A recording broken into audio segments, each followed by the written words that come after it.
Good evening. Happy New Year. Calling to order the first regular meeting of the El Segundo City Council for 2016, Tuesday, January 19th.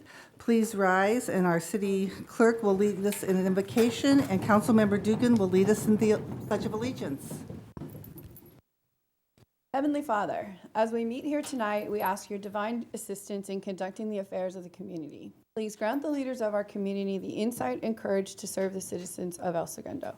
Guide our elected officials in making decisions that affect our community, ensuring the continued growth and prosperity for El Segundo. Amen. Over your heart and join me. Pledge allegiance to the flag of the United States of America and to the republic for which it stands, one nation under God, indivisible, liberty and justice for all.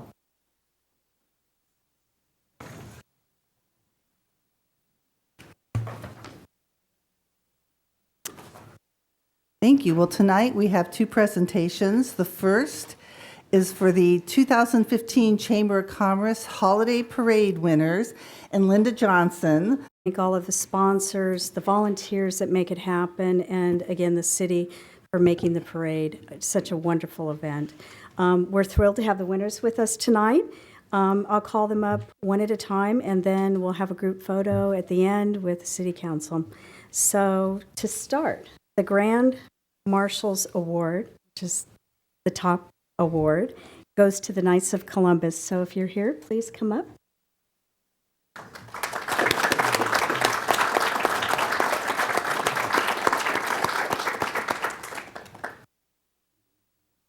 You can take an individual, or we can wait till the end. Yeah, we'll wait till the end. Okay, so the next one is the best use of theme, and that goes to the El Segundo Women's Club. So if you'll come up.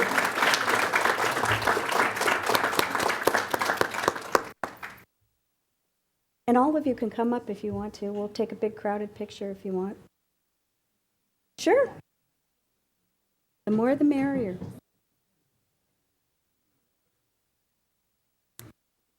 Okay, and the next award is the Best Holiday Spirit for Children, and that's El Segundo Parks, Recreation and Parks.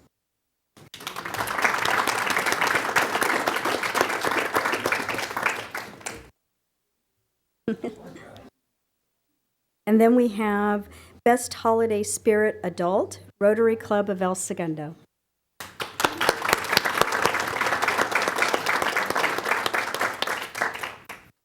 And the Best Performers Children, the El Segundo Youth Cheerleaders.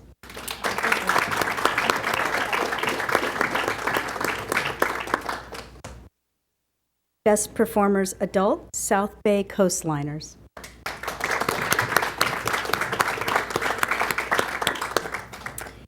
Best Musical Band Elementary, the El Segundo Elementary Band. And the Best Musical Band Middle School, Jane Addams Middle School, the Mighty Marching Bengals. Yay.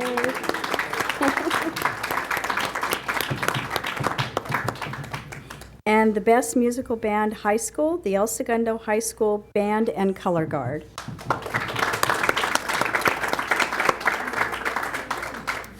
So let's give the winners a big round of applause.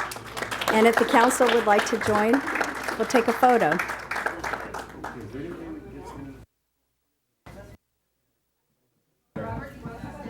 Yes, that'd be great. Last year we did it like that. I think it's great.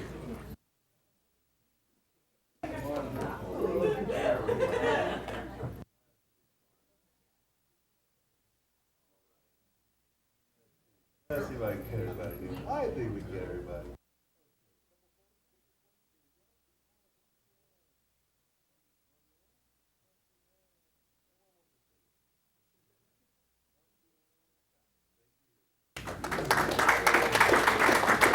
Okay, and I'd like to thank you all again, and we'll see you again on December 11th, 2016 for the 53rd Annual El Segundo Holiday Parade. Wonderful. See Thank you, Linda. year. Thank you, Chamber. Thank you, sponsors. Thank you, city employees. Thank you, everyone who was in it and made it a wonderful parade.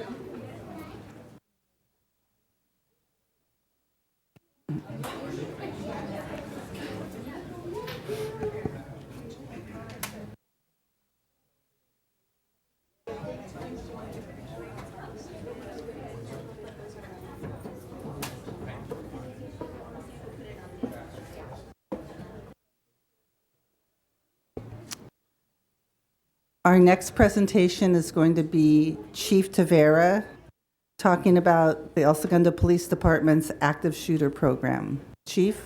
Thank you. Thank you, Madam Mayor.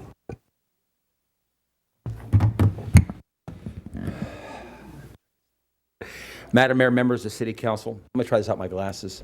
Tonight I'll provide an overview of the El Segundo Police Department's active shooter program. The program includes our efforts with Area G, the South Bay City's police departments.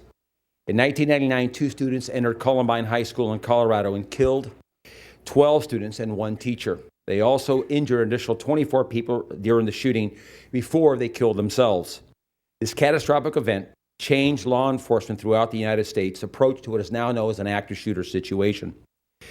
The Police Executive Research Forum in 2014 report on active shooter incidents defines an active shooter as one or more persons killing or attempting to kill multiple people in an area occupied by multiple unrelated individuals. At least one of the victims had to be unrelated to the shooter. The report excluded gang-related shootings due to that different phenomenon. Interesting notes on that: the victims are selected at random. The event is unpredictable and evolves very quickly. Knowing what to do can save lives, including your own. Most incidents occur at locations where the killer finds little impediment in pressing their attack. Locations are generally described as soft targets. That is, they carry limited security measures to protect the individuals inside.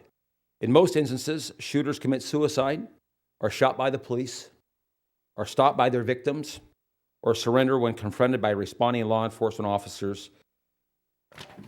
Recently, we have seen 3 notable active shooter events: the attacks in Paris, the Planned Parenthood shooting in Colorado Springs, and the San Bernardino shooting.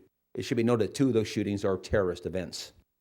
It is clear that these events are no longer anomalies, and the potential for one to occur locally is increasing. According to our study from a Harvard School of Public Health, active shooter events now occur at approximate rate of every 64 days since 2011. Prior to that, 30-year study showed them they occurred once every 200 days. So you see really an opposite tempo on that. City of El Segundo is not immune to the active shooter phenomenon. On April 17th, 1996, at approximately 9 a.m., Walter Waddy, a Hughes Electronics employee for 16 years, who resigned 3 years previously due to health reasons, shot a guard and 2 other people over unresolved workman comp issues. Myself and several of my command staff happened to be there that day, and Mr. Waddy surrendered to us upon entering location. Since Columbine, our police officers have accumulated in excess of 2,000 training hours related to active shooter mass casualty responses. A little bit about our mutual aid training now and what we do at the South Bay cities. On June 7, 2013, a killing spree by a lone shooter occurred in Santa Monica, starting with a domestic dispute and a subsequent fire at a home in Santa Monica, followed by a series of shootings near and on the campus of Santa Monica City College. 6 people were killed, including the suspect, and 4 people were injured in the incident. In response to this incident, the Area G platoon was tasked by the South Bay Chiefs of developing an active shooter class for all South Bay police agencies. If an active shooter event occurs in the South Bay, multiple Area G police departments will respond to the location, and an integrated team of officers from the different departments will deploy to stop the shooter. So it won't just be El Segundo, it could be El Segundo, Manhattan Beach, it could be El Segundo, Hawthorne, it could be Hawthorne, Torrance. They'll all work together and they all train together. The class was developed by the end of 2013 and certified by the state to provide both classroom and hands-on training to our police officers with up-to-date tactics in responding to and handling an active shooter mass casualty incident. The training also discusses response to terrorism-related incidents, as seen by the previous shootings, since history shows active shooter events could be either or. Since development, we have conducted 12 classes and trained in excess of 250 police officers in the South Bay region. There's approximately 950 officers in the South Bay region. Currently, we run 6 10-hour classes a year with room up to 30 students per class. Currently, 11 members of our department are going through for refresher training. The training and the necessary equipment is provided free to all South Bay Police Departments through the South Bay Training Committee, an organization formed by the area police agencies to support the ongoing efforts to train police officers in the region. Over the past 3 years, the El Segundo Police Department has put on 24 presentation to our commercial and business partners, public and private schools, and residential locations. What that means is we send an active shooter presentation team out to the locations to discuss the active shooter phenomenon with them and what they should do in an event an active shooter takes place. The department will be hosting another training presentation in the near future with our partners from the El Segundo Unified School District. We are scheduling a presentation with our City of El Segundo employees also. I'd like to acknowledge that the El Segundo Fire Department has been an essential part of our program. Paramedics work hand in hand right now with our SWAT team to provide immediate tactical care in an event of a tactical situation. Fire departments throughout Los Angeles County are now in the process of developing new protocols to enter what is known as a warm zone due to an active shooter incident. What a warm zone is when the officers go in what they call a contact team to try to find that shooter. Many times they are bypassing. In fact, they have to bypass people who are wounded. If we can somehow get that person to a known location, we'll send in a rescue team to try to rescue those people if, in fact, we have the manpower to do so. The primary thing is to go contact that person, but after that occurs, we may be able to put people in what they call a rescue team. They're both very dangerous, and they both require a number of personnel to do it. And they do require the police or the fire departments to change their protocol to entering a hot zone. When an active shooter occurs in your vicinity, you must be prepared both mentally and physically to deal with the situation. We have 3 options we like to mention tonight to all of our citizens in our city. Run, number 1. If you have an escape route and plan in mind, leave your belongings behind, keep your hands visible so the officers can see you when you run. Hide in an area out of the shooter's view. Block entry to your hiding location and lock the doors. Silence your cell phone and pagers. And third, fight. As a last resort, only when your life is in imminent danger. Fight. Attempt to incapacitate the shooter. Act with physical aggression and throw items at the active shooter. Do your best. When you call 911, you do so when it's safe. Please provide to the 911 operator the location of the active shooters, number of shooters, and their physical description. When law enforcement arrives, what to do? Remain calm and follow their instructions. Put down any items in your hands. Raise your hands, spread your fingers. Keep your hands visible at all times. Avoid quick movements toward the officers, such as holding onto them for safety. Avoid pointing, screaming, or yelling. And do not ask the officers for help or direction. The reason is they're going in to attack that person. On the police department's webpage, there's a link to an active shooter video created by Los Angeles County Sheriff's Department. It's an excellent video, one of the few I've actually seen. It's an excellent video. Part of our community training message is that people and organizations need to think in advance of how they would respond. Because during an active shooter situation, there's very high stress. You need to have a plan in place prior to it occurring, or else you'll freeze. Taking action quickly and taking the right kind of actions is critical, saving your life and the life of your partners. The El Segundo Police Department is in the process of updating our patrol rifle program to purchase newer, more modern, efficient firearms.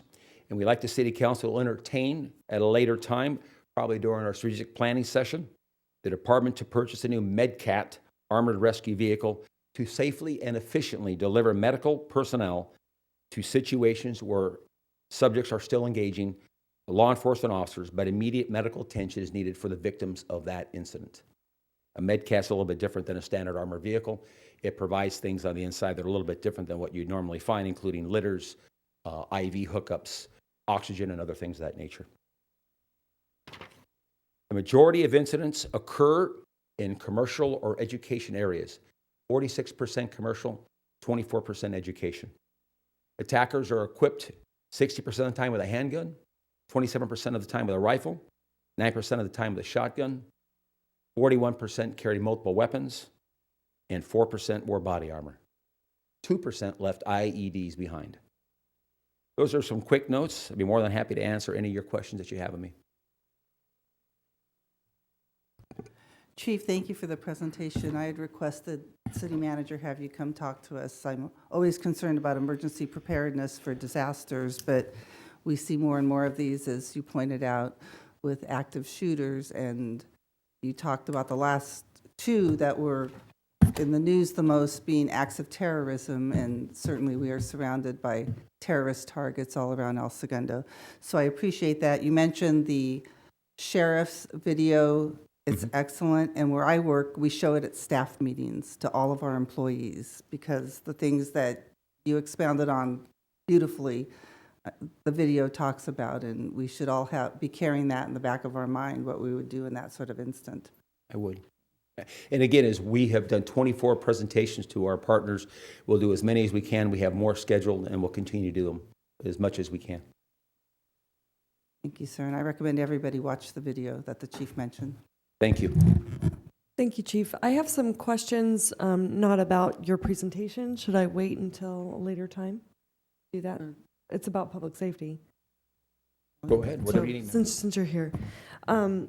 First, I just want to clarify that at the last meeting, I commented on if you see something, say something, and that was specific to acts of terrorism and active shooter situations, and people then in the aftermath who say, oh, I thought there was something off about this person, but I felt like I shouldn't say anything because it would make me look like I was racist or something.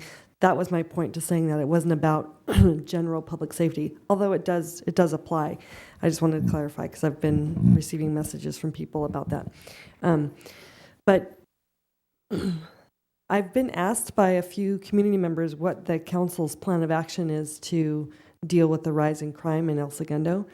And specifically, I was asked about Little Imperial over near Hillcrest, and I requested the police department to do some extra patrol. And I know that they did because I received messages saying they saw the officers driving down the street with the lights on, so I appreciate that. Often that's enough to deter people from hanging out in dark corners in and of itself. But so before I ask you the question, I just want to say that it's my commitment to the community that at the next strategic planning session, if I'm there, that I would definitely support, particularly if our chief asks for more personnel, as I have always supported having more personnel. But my question to you, Chief, is with the recent rise in crime, since that's happened, have we had a reduction in the number of officers we have deployed in patrol? Recently, yes, we've had. We're down below what I would normally be able to staff. The past year has been different with Prop 47 coming into play. Right now, I'm on that margin of to where we're at is we're right at our minimums right now. But yes, we have had a reduction. But for the past several years, with our hiring up and down, we've never operated a real surplus like it was the previous prior to 2010. So can you just expound upon not just the reduction, well, explain what you mean by reduction in personnel. Is that because of attrition or people leaving the department? People, right now, people leaving the department is affecting us. I'm looking at losing, if my officers leave, I will have to try to fill those positions in patrol because our primary purpose is patrol and detectives. Those are the two things we have to do. So I will have to fill those gaps from wherever my special assignments, wherever they are, whether it's traffic or the community lead officer program or whatever programs it is. If in fact it gets to that point, we're going to have to backfill with different positions going into patrol. A lot of the times we combat our crime influxes by having our special Special Operations Division, which has traffic and other officers deployed to those areas to try to catch people and put them out in that area, try to catch people doing the crime, because our stats kind of tell us when we may have a crime trend occurring, and we put people out there. So those are things that we do with our people. They all have an assignment, but when we do have crime trends, the lieutenants and the captains get together and they immediately deploy personnel to try to stem those types of incidents from occurring. So one of the comments, actually, I've gotten it from a couple people, is that our officers are stuck over at the Point and Plaza El Segundo and unable to give the needed patrol, I guess, to our residential area. Is that accurate? That's been happening for as long as you've had an industrial side of the town. Whenever you have an incident that occurs that's felonious in nature on one side of the town, and you're operating with a certain number of officers, they have to go out there and handle it until it's safe. So the other part of town may not have anyone at the time working in it. But that's been going on for a long time. So how do you propose that you're going to deal with the rise in crime and getting more officers in patrol now? Are you making some changes now, or? Well, one of our things is through working with the city, especially with our hiring department and human resources, is we have gone and we are actively recruiting not only what they would call entry-level officers, but officers that put themselves through academies. So our personnel division is going out and I would say dramatically working to try to bring people onto this department. And it's going to take me 18 months to 2 years to fill those positions. Okay. But in the meantime, are there other things you can do, like taking people from specialized units and putting them Well, in? I'm going to have to. Okay. I don't have a choice no matter if it gets down to it. Okay. All right? I want to make sure that our citizens are comforted knowing that we have enough officers on patrol in our residential area. Like anything else, is when you have a large incident occur at a certain part of town, it may require us to use everybody to handle that incident. When they're done, they're released back to go. And it depends what time of day it is, what day it is. You know, a lot of times during the day shift, I may have different officers here, so it works out for us. We do the best we can. Could I always use more? Absolutely, I can. And I would put them, again, as we want to support patrol the best we possibly can. Right.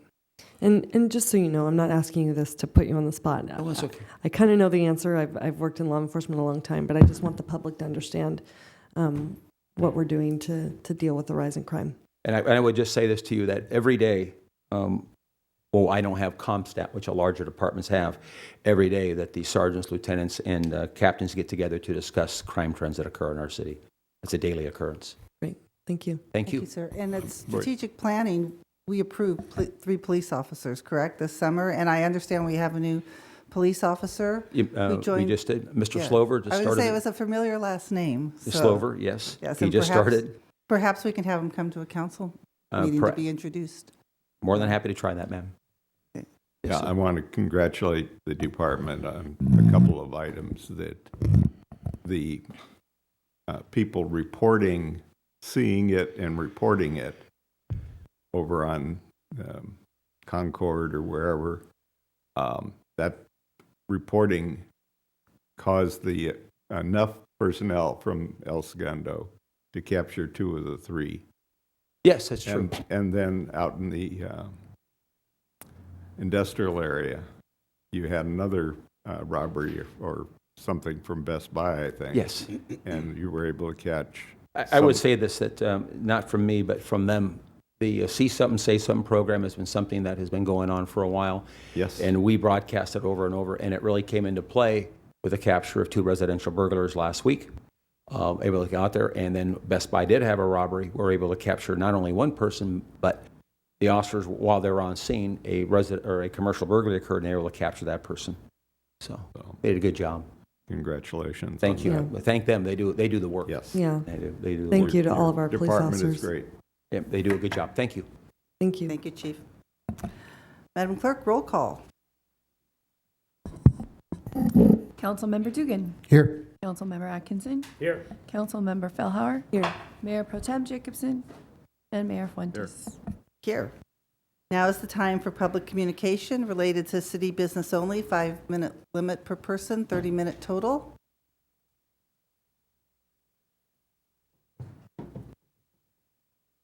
Good evening, everyone. My name is Karita Khan. I'm a local resident and a parent. My children attend Richmond Street. And as you know, last week we had a lockdown, and you can imagine that causes much anxiety with our schools and staff and our children.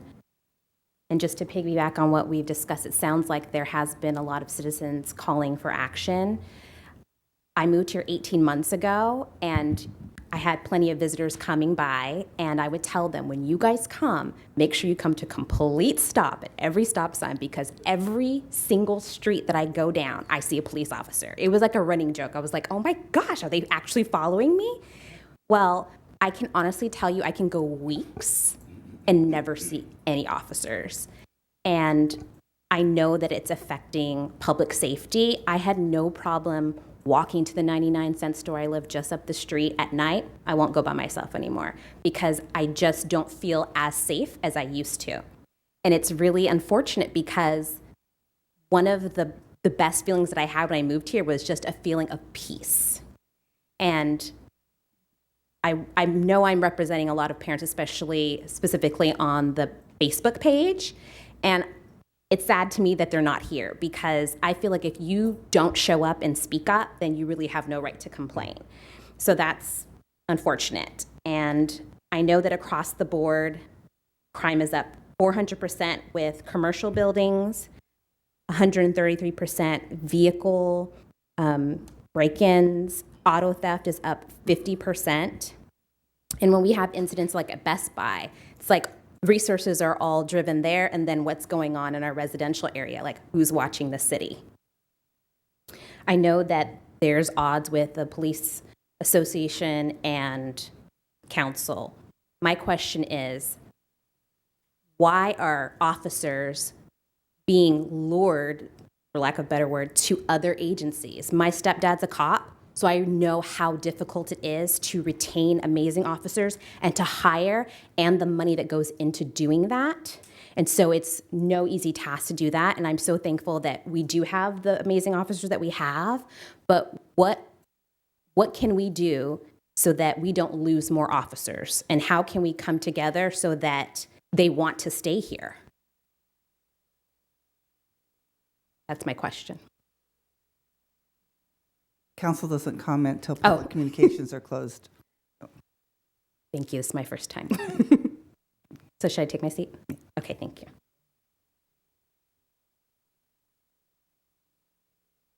So seeing no other public communications are closed. Council comments? Karina, right? Tarina, okay. Carita. No, it's okay. Karita, got it, okay. And Con, I couldn't okay. We can't, and I know the mayor will address this, but we're not allowed to talk about anything that goes on about the negotiations that we're in. But I can say this, I've been a cop for coming up on 19 years, and LAPD has gone through its ups and downs and gone through contract negotiations, and everybody's kind of disgruntled and angry. But it doesn't change the fact that they're still doing their job when they're here. And there's ebb and flow and everything else in terms of happiness and unhappiness and, timing of contracts and whatnot. But when they're here, they're doing their job, and our cops are amazing here in El Segundo. We have, and I know you already know this, we have great people that work for El Segundo PD. So, like the chief said, there's a recent reduction with a couple of people that have left. That doesn't make or break our public safety. There is a rise in crime as a result of some state legislation and a proposition that went through. So we've got kind of the perfect storm going on right now. So we hear you, and I think that it takes time to resolve this, and there's a couple of things kind of feeding into a bigger problem, and I think that in time it will work itself out. That's all I can say. I don't know if you want to say anything. Yeah, well, I would say that we can't comment about ongoing negotiations. By law, we're not allowed to, but Proposition 109 and AB 47 are the cause for the majority of the rise. AB 109 and Prop 40, the opposite way. Are responsible for the rise in crime, but what I would want to say is, as council members, we live here too. We're concerned. This is our city.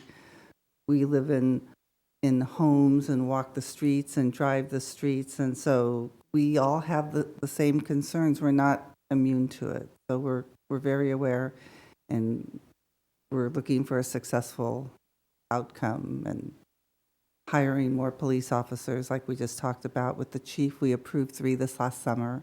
It's a long process, but we just have a new member of our police department, so we're actively looking for solutions. Comments? Thank you, and thank you for coming tonight. Thank you. Procedural motions, consideration of a motion to read all ordinances and resolutions on the agenda by title only. Second. All in favor? Aye. Aye, opposed, 5-0. No special orders of business. Unfinished business. Item 1, consideration and possible action to amend the settlement agreement between the City of El Segundo and Wiseburn School District related to the design and construction of a joint-use aquatics facility located on school district property at 201 North Douglas Street, and authorize payment of $300,000 from the Aquatics Trust account to cover costs associated with the architectural design phase. Fiscal impact $300,000. City Manager?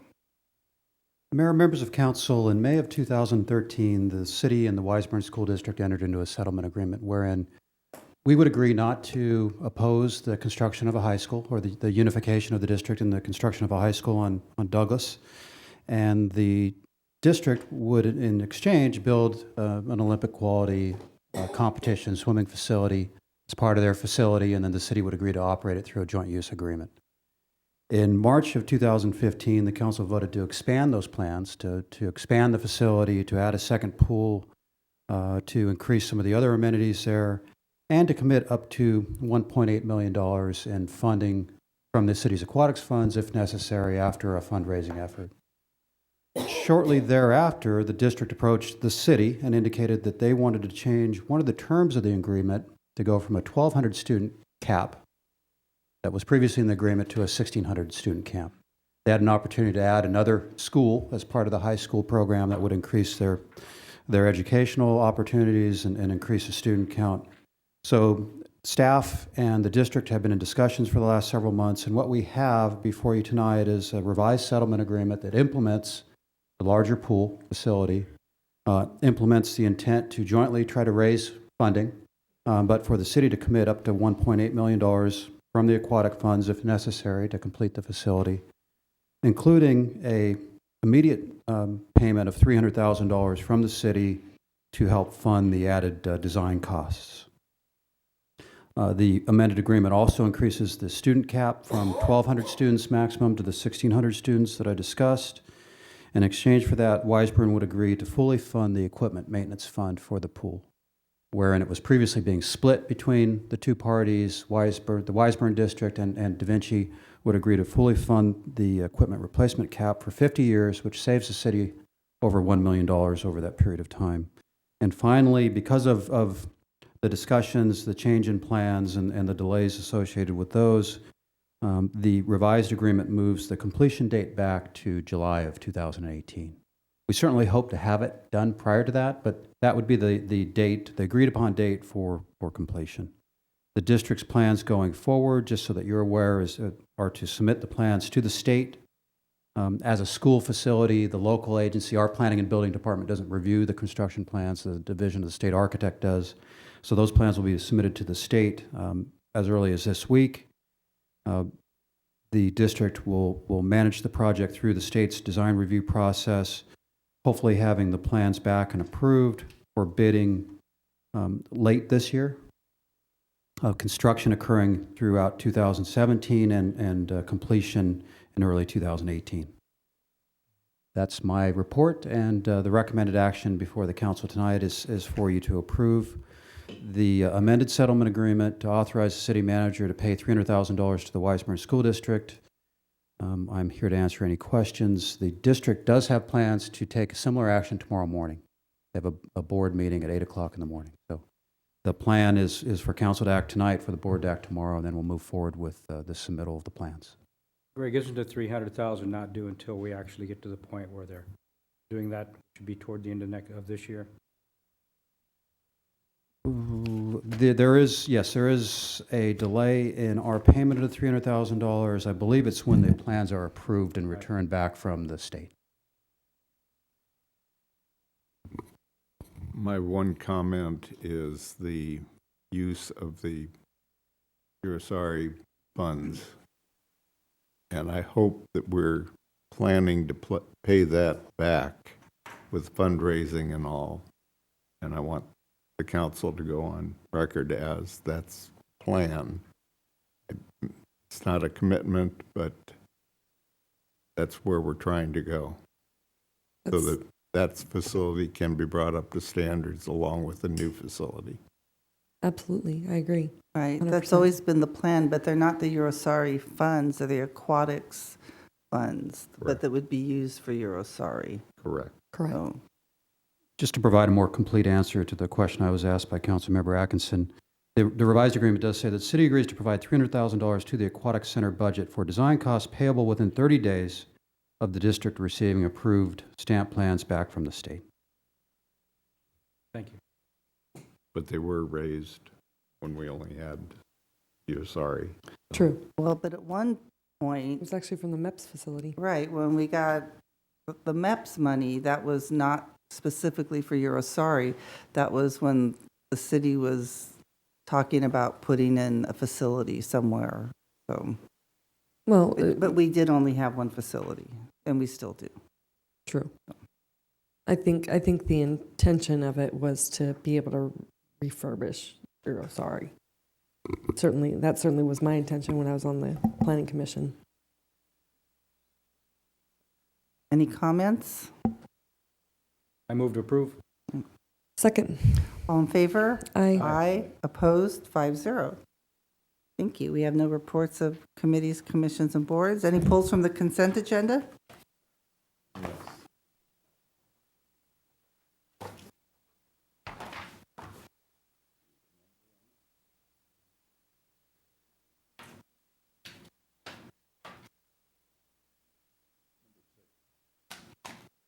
Five. Number 5, do I have a motion to approve items 2, 3, 4, 6, and 7? so moved. Second. All in favor? Aye. Aye. Opposed? 5-0. Mayor Pro Tem? Consideration and possible action to amend a standard public works contract with EAFS construction FY 2015-16 curb gutter sidewalk and other concrete improvements project 14-16. This is money that we have now this fiscal year. Prices from this contractor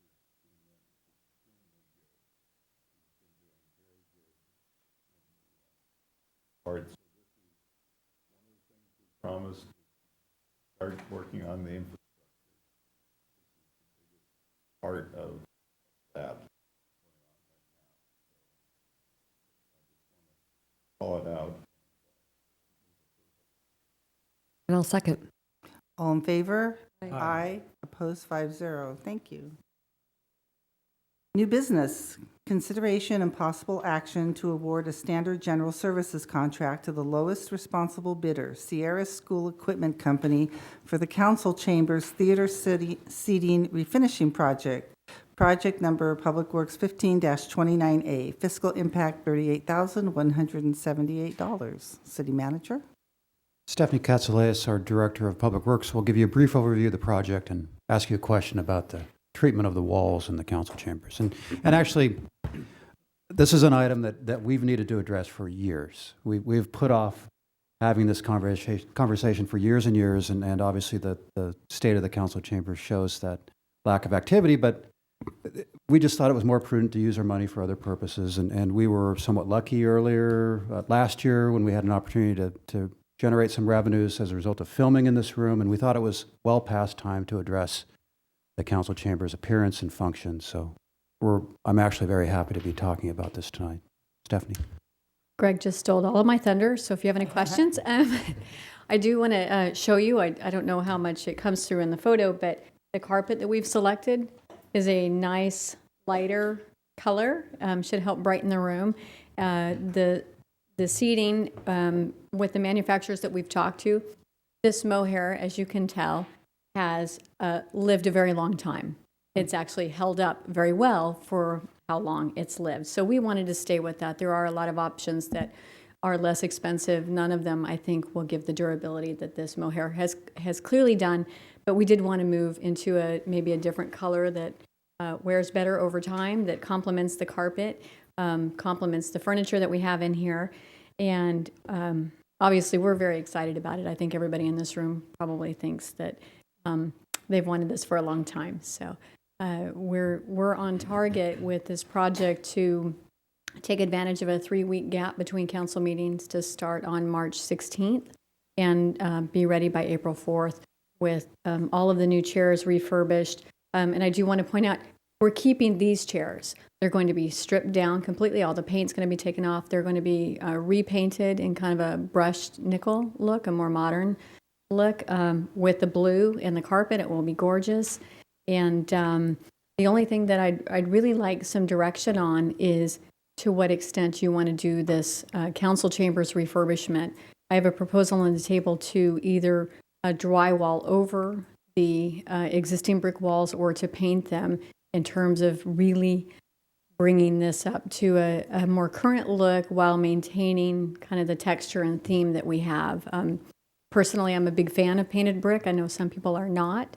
It is irreversible unless you want to spend a lot of money. But it allows you to bring in a different palette and dynamic and feel while still maintaining the texture. So that's the painted brick option. The drywall option would be to drywall over it. You get that same color option. But if you ever want the drywall or the brick, you simply take down the drywall panels and no harm, no foul. So I would like some direction on whether you want to look at the walls as part of this project or not. So when we refurbish the chairs, will they still have the cell phone holders in the back of them? They will not have the cell phone holders anymore. So for anyone who's never been here, our chambers are very deliciously 1960s and 1970s, and they have little ashtrays on the back of the chairs, but some people use them to hold their cell phones. Do we know when it was last refurbished or when these chairs were installed? Mitch has been here 35 years. Mitch, do you know if it was past that? When I was an officer, I didn't. I think Carl later on. So Carl. Yeah. It's been well over 30 years. So. I knew it was a competition. I knew how long Mitch had been here, but I didn't want to talk too much about your history. Carl? But we just got rid of the blue background finally to give back our great walnut panels. I don't want to lose the brick, but I could see covering the panels in the two sides there to help you brighten up or whatever you're talking about. But it is irreversible, and that brick is great. So I'm against doing anything to it. Yeah, I'm also against changing the normal natural brick color, but I do think if we painted the ceiling, say a white also, it would also brighten the room. Yeah. And bring that color into the two brown, whatever they're called. Well, they're T-bar up at the most of it, and then this area has the paint. Yeah, I feel the same way. When I read the report, I was like, oh, they're going to paint over the brick. We're not going to. We're just opening the dialogue. No, but I didn't like that idea. So I would be okay with drywalling and painting, but if you could always go back to the brick at some point in time because it's got a historical kind of feel to it. But it's certainly drywall allows that option. There are new framing technologies where you really have a 1-inch metal frame that you mount the drywall to that allows it to be removed fairly easily. So there's not a lot of loss in terms of wall. There is some obviously expense with the drywalling, but again, I'm open to anything. I just wanted to ask, how far do we want to go in terms of this remodel? So I am a big fan of painted brick. We discussed that. I think I mentioned drywall as something else to do, but I think it would brighten it up. It's not like it's beautiful brick at the high school. It's 1960s institutional oppressive brick. So And we do have painted brick throughout City Hall. Pardon? And we do have painted brick throughout City Hall. Yes, yes. So it's not unique to this I think environment. it's lovely. So I would vote for paint, but if that's not the will of my colleagues, then for drywall to lighten it up. Well, I think maybe if we wait till we see the new carpet and the new chairs and everything else, maybe we'll all of us will change our mind. Because we can always paint it, but once it's painted, it's painted. So that's the biggest reason I'm not for it. Plus, I've just always been natural brick is natural brick. Yeah, but this isn't natural brick. This isn't beautiful natural brick. If you clean Well, it, that's in your let me tell you opinion, what, if you though. clean this up, it'll come right back. It'll look good. I would support drywalling over it. I'll tell you You what, know, why don't we I do don't this know. project? Okay. And then we'll simply come back and see where we stand, and if I get some direction or some interest to go to the next phase, it certainly won't hurt this project. It doesn't slow it down in any capacity, so. Or maybe there's a compromise. We could drywall the side walls and leave the back wall brick or something like that. Well, I think that's what Stephanie was suggesting. Oh, I didn't know that. I'd have painted it all, but yeah, we can easily do an iterative process. Mike? The only comments I've ever heard is make it comfortable for the people that come to the meetings here, right? So we were addressing that with the carpeting and the chairs. So that's as far as I want to go with this. I'd like to leave the rest of it alone. And again, like Dave said, you can always add paint later at another day. Yeah, once it's in, we may We don't need to spend know extra that it money. needs something, but until Yeah. then, why do something that we're stuck with, so to speak? All right. Okay, so Okay. is our direction then Well- to authorize? You want me to make a motion? or Sure, not? yes, please. So I'll make a motion that we approve refurbishing the seats and replacing the carpet at this time for staff, and then the rest you can come back to us after that's done. And that includes an authorization from the general fund to cover these costs. Correct. That's, Thank you. that's where the filming costs went to, so. And if the side things need to be. We can paint those. That would be nice, a lighter color. Yeah, it's just cork for Yeah, it is. cork. We can paint those. Okay, so we had a motion. I'll second. All in favor? Aye. Aye. Opposed, 5-0. Thank you, Stephanie. Thank you. Forward to seeing the chambers in April. Reports. City manager. City attorney. No report, thank you, Mayor. City clerk. Yes.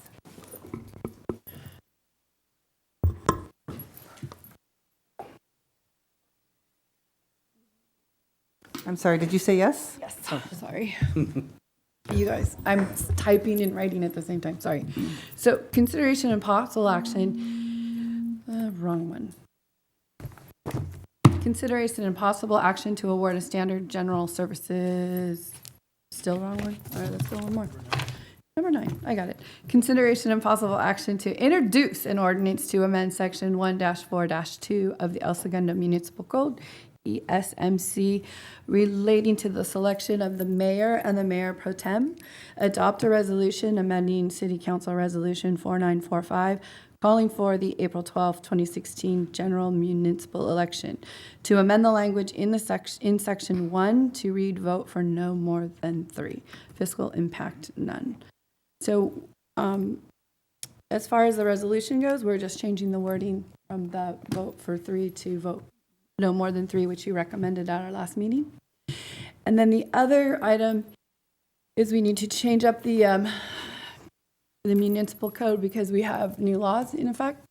So the new law in 2015 was when we can now accept vote by mail ballots, postmarked, date stamped, the election date up to 3 days after the election, which would take us to Friday. And then the new one for 2016 is, you get to explain that, Guy. Okay, when a vote by mail voter decides to turn in or mail in their vote by mail and they forget to sign it and date it, we send them a letter notifying them that they need to come into the office and sign their vote by mail ballot before we can consider it valid or process it. So what Assembly Bill 477 allows for is that a voter has up to 8 calendar days after the election to come in and sign or provide us a statement saying that they did vote by mail. So we no longer can certify and do the final canvass until April 20th. So that is the reason why we need to extend until the May 3rd meeting. So in essence, the new council wouldn't be installed until, so the current council would remain until that, after that date, the meeting. Correct. What we Up to found that in date, the okay. ordinance, and we worked with the city attorney's office, is that section 142 of our municipal code says that we will select the mayor and the mayor pro tem the Tuesday after the election. Well, we no longer can do that. So we are, what the attorneys did for us and said, well, rather than put a date, let's put, you have actually up to, based on the election code, 4 weeks to certify the election. So just in case future something else changes, we're leaving it more open so that we'll follow the state election code. Are you? Thank you. So we're Make a looking to motion. introduce and waive first reading. I'll introduce and waive. And actually, the city clerk already read the title of the ordinance anyway. Thank you. So it's introduced? Okay. Back at the February 2nd council meeting for possible adoption. Thank you, Tracy, Mona. Did you have anything else, City Clerk? Resolution. We need A resolution amending resolution number 4945 regarding the April 12th, 2016 general municipal election. This is the issue relating to vote for up to 3 rather than vote for 3. So this is ready for adoption. I'll move to adopt. We need a second. I'll second. All in favor? Aye. Aye. Opposed? Carol? Aye. 5-0. Thank you. No city treasurer. City council members. Councilmember Fellhauer. Just want to wish everybody in El Segundo a happy new year, and also just report back as I'm the president of Independent Cities Association, which represents El Segundo along with 42 other cities across LA County. And we did a joint legislative tour with California contract cities up in Sacramento for a couple of days. Thank you to Chief Tavera for sending me some last minute information. It was good info.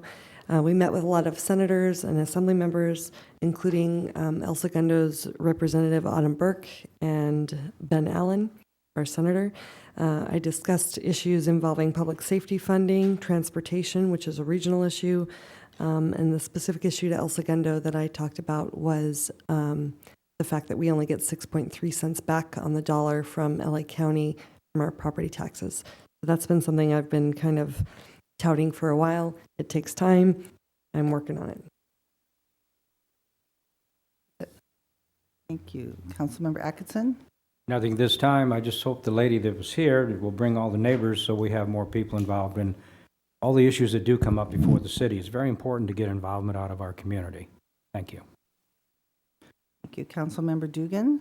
No report at this time. Mayor Pro Tem Jacobson. This weekend, the Mayor Pro Tem and Councilmember Atkinson and I all attended the dedication of a bench honoring former Mayor Floyd Carr. Floyd is a lifelong resident of El Segundo and graduated from the high school class of 1939. The Rotary Club sponsored a bench. There was a very nice group of people there, but it was a lovely honor for him. He was a true public servant and loved this city, I'm sure, until he took his last breath. On December 30th, as many of you know, In-N-Out opened. So it's open for business, and by all reports, seems to be doing very well, and traffic seems to be doing very well, so that's encouraging for us. And the last week, the city manager and the economic development manager, Barbara Voss, and I toured Just Fab, which is a very exciting business that's in El Segundo. They have Shoe Dazzle, Just Kids, FB2, I think, and Fabletics, yes. And it's an international company, and it's right here in El Segundo. It is not open to the public, but it just is indicative of the really exciting businesses that we have here in El Segundo. So thank you, Just Fab, for being good hosts. And the city manager and I like to go out and meet with businesses in town to see how they're doing, but more importantly, how we can help them be more successful. So we are looking for more businesses to go see. So with that, opening public communications back. Seeing none, closing public communications. We have no memorials, so with that, we are adjourned at 7:56. Thank you.